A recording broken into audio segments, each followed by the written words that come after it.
Welcome to The Explainer. Today, we're doing more than just telling scary stories.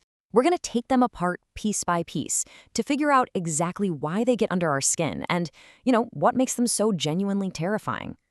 Think about it. Some stories just stick with you, right? Maybe they're inspiring or they make you laugh. But sometimes, the ones that really dig in and stay in your head, well, they do it for a whole different reason.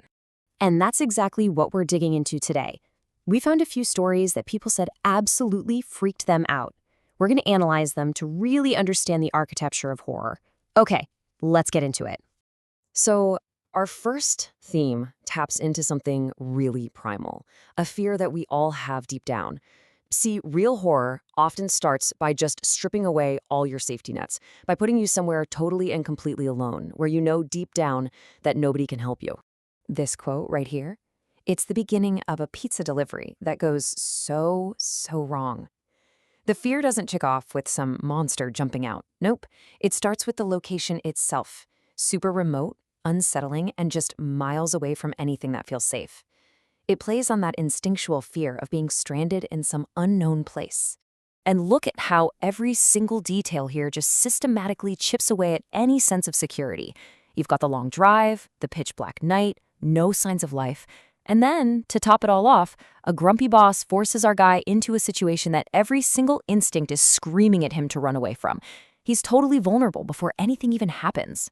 The fear of a creepy place is one thing, but things get so much worse when that vague feeling of dread suddenly gets a face, when it becomes a direct human threat. And that's exactly what happens the moment our delivery driver sees something in the window. And there it is. That's the moment. It's not just that he sees a person, it's that there is something fundamentally wrong with this person. That unnaturally wide stare is the first red flag that this is not a normal encounter. All the usual rules of, how people are supposed to act, they're out the window. Now, this is where things get truly terrifying. It's the complete and total loss of control.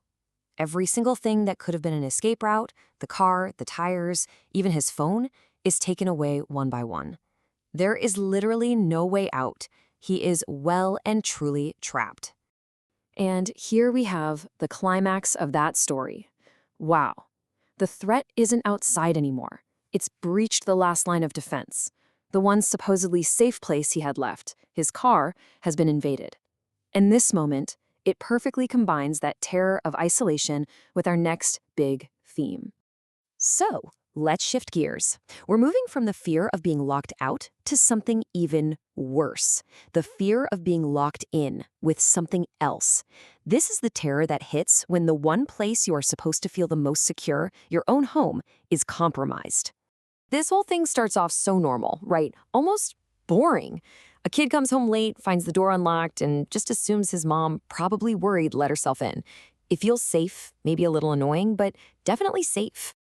And bam, right here, this is the question that flips the entire script. That feeling of safety just completely evaporates. Suddenly, the unlocked door isn't a sign of a caring mom anymore. It's a sign that the wall between the safe world inside and the dangerous world outside has been totally breached.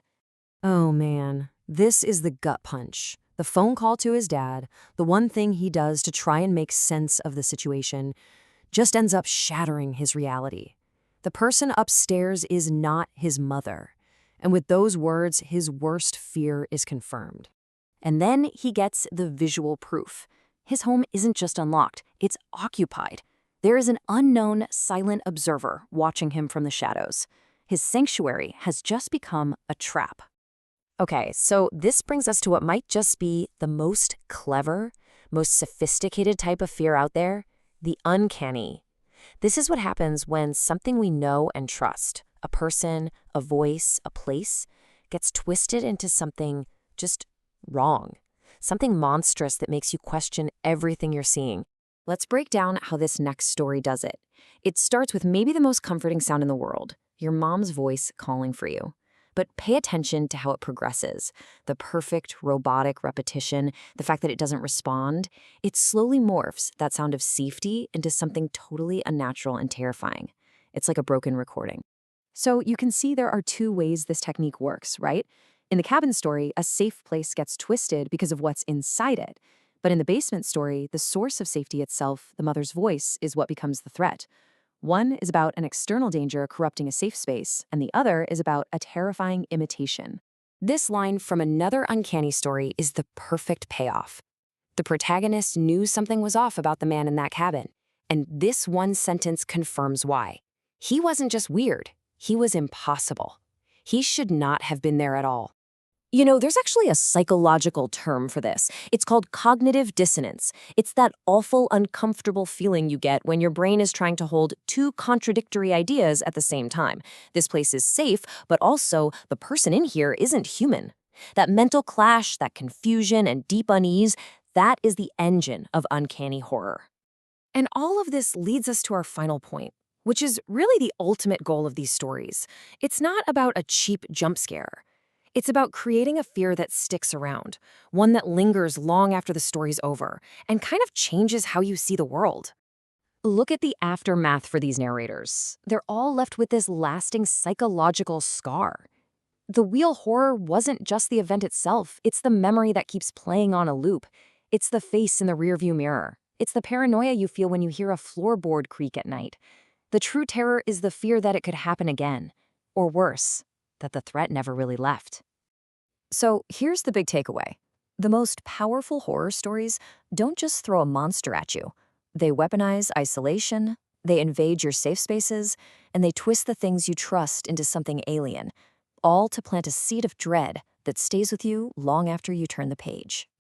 So to recap, we've broken down 3 core pillars these stories use to build terror: total isolation, the invasion of a safe space, and that deeply unsettling horror of the uncanny. It makes you think, maybe our biggest fears aren't about monsters at all, but about losing the very things that make us feel safe, rational, and human. It's that masterful blend of all these fears that makes these stories just so powerful. So I'll leave you with one final question.